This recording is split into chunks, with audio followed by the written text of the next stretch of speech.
तो हेलो बच्चों, कैसे हैं आप सभी। आई होप आप अच्छे होंगे।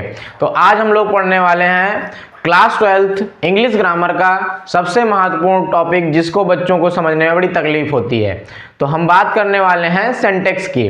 तो सिंटैक्स आखिर होता क्या है, सिंटैक्स का शाब्दिक अर्थ क्या है, सिंटैक्स की डिफिनेशन क्या है। तो सबसे पहले हम लोग ये जानने की कोशिश करेंगे।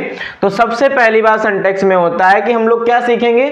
सिंटैक्स में ये सीखते हैं रूल्स ऑफ सेंटेंस बिल्डिंग, मतलब सेंटेंस को बनाने में क्या क्या रूल होते हैं। जैसे आपने कभी भी टेंस पढ़े होंगे पिछली क्लासों में 9th और 10th में, तो आपको बताया गया होगा कि सेंटेंस में सबसे पहले सब्जेक्ट आता है, फिर हेल्पिंग वर्ब आती है, फिर मेन वर्ब आती है और फिर ऑब्जेक्ट आता है। तो ये रूल होता है कि हम लोग पहले सब्जेक्ट, फिर हेल्पिंग वर्ब, फिर मेन वर्ब, फिर ऑब्जेक्ट। तो इन रूलों को भी हम लोग सेंटेक्स में सीखेंगे। फिर आखिर दूसरी चीज क्या है, relation of subject and verb. Verb और सब्जेक्ट का क्या रिलेशन होता है, ये चीज हम लोग भी सीखेंगे सेंटेक्स में। जैसे एक एग्जाम्पल के तौर पे आप देखते हैं, जैसे मैंने लिखा राम आर कुकिंग फूड। अब ये सेंटेंस क्या सही है, ये सेंटेंस सही नहीं है। यहां पे लिखा है आर और यहां पे लिखा है राम, और राम होता है हमारा सब्जेक्ट और उसके साथ हेल्पिंग वर्ब लिखी है आर। तो जैसे आपको पता होगा, जब सब्जेक्ट हमारा सिंगुलर होता है तो हेल्पिंग वर्ब सिंगुलर लगती है, और सिंगुलर हेल्पिंग वर्ब क्या होती है, इज। तो यहां पे राम के साथ क्या लगेगा, इज। तो हम लोग सब्जेक्ट और वर्ब का रिलेशन भी सेंटेक्स में सीखेंगे। अगली बात हमारी है correct use of part of speech. अब यहाँ पे पार्ट ऑफ स्पीच में नाउन हो, प्रोनाउन हो, एडजेक्टिव हो, एडवर्ब हो, ये सारे पार्ट ऑफ स्पीच और आर्टिकल भी, कि उनका सही से प्रयोग कैसे करेंगे। जैसे एग्जांपल के तौर पे हम सेंटेंस एक देखते हैं, mathematics is /r a good subject. मैंने सेंटेंस लिखा mathematics is /r a good subject. अब यहाँ पे बात आती है कि बताओ मैथमेटिक्स के साथ इज लगाएंगे कि आर लगाएंगे।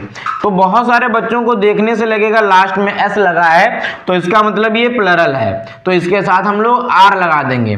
लेकिन ऐसा नहीं होता। जितने भी सब्जेक्ट के नाम होते हैं उसमें भले ही लास्ट में मैथमेटिक्स, फिजिक्स कुछ भी लगा हो, लेकिन हम लोग एस देख कर ही ये नहीं बता सकते कि वो सिंगुलर प्लरल है। वो सब्जेक्ट के नाम सारे सिंगुलर ही होते हैं, तो इसके साथ वर्ब क्या लगेगी, इज, ना कि आर। तो हमारा राइट सेंटेंस हो जाएगा mathematics is a good subject.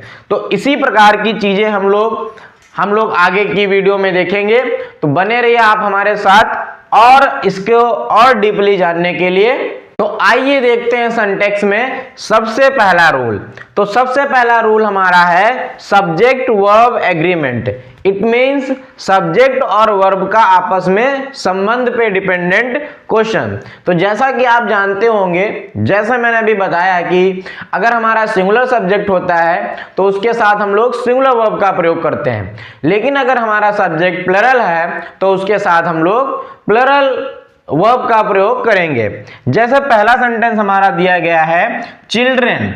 तो यहां पे जब लिखा है चिल्ड्रेन, तो चिल्ड्रन आपको पता होगा चिल्ड्रन एक प्लरल सब्जेक्ट है। इसका सिंगुलर होता है चाइल्ड और इसको प्लरल लिखते हैं चिल्ड्रेन। बहुत सारे बच्चे चिल्ड्रन में एस लगा देते हैं, तो वो गलती होती है, क्योंकि जब ये चीज पहले से प्लरल है उसमें एस लगाने से तो उसको तो सुपरफ्लूअस बना देते हैं। तो ये चीज बहुत गलत होती है। तो यहाँ पे ये चिल्ड्रन प्लरल सब्जेक्ट है, तो यहाँ पर इज ना होकर हम लोग क्या लगाएंगे, आर। अगला हमारा सेंटेंस है boys runs on the road. अब यहाँ पे बॉयज में एस लगा है तो ये प्लरल सब्जेक्ट है, और जब भी प्लरल सब्जेक्ट होता है तो वर्ब के साथ यस या यस प्रेजेंट इंडेफिनिट टेंस में नहीं लगाते हैं। सिंटैक्स पढ़ने के लिए आपको टेंस आने चाहिए। अगर आपने टेंस नहीं देखे हैं तो आप वीडियो की आई बटन पे क्लिक करके पूरी प्लेलिस्ट में जाके सारे वीडियो टेंस के देख सकते हैं। तो यहाँ पर बॉयज अगर प्लरल है तो प्रेजेंट इंडेफिनिट टेंस में वर्ब के साथ यस या यस नहीं लगाते हैं, तो यस यहाँ से हटा देंगे और हमारा सेंटेंस बिल्कुल सही हो जाएगा। अगला लिखा इज बनानाज, बनानाज मतलब बनाना एक नहीं है, एस लगाया तो प्लरल है, तो इज बनानाज स्वीट्स। अब यहाँ पे जब इज बनानाज लिखा है तो यहाँ पे जब प्लरल सब्जेक्ट हो गया तो यहाँ पे वर्ब कैसे लगेगी, प्लरल, तो प्लरल वर्ब क्या होती है, इज ना होकर क्या हो जाएगा, आर, तो आर बनानाज स्वीट।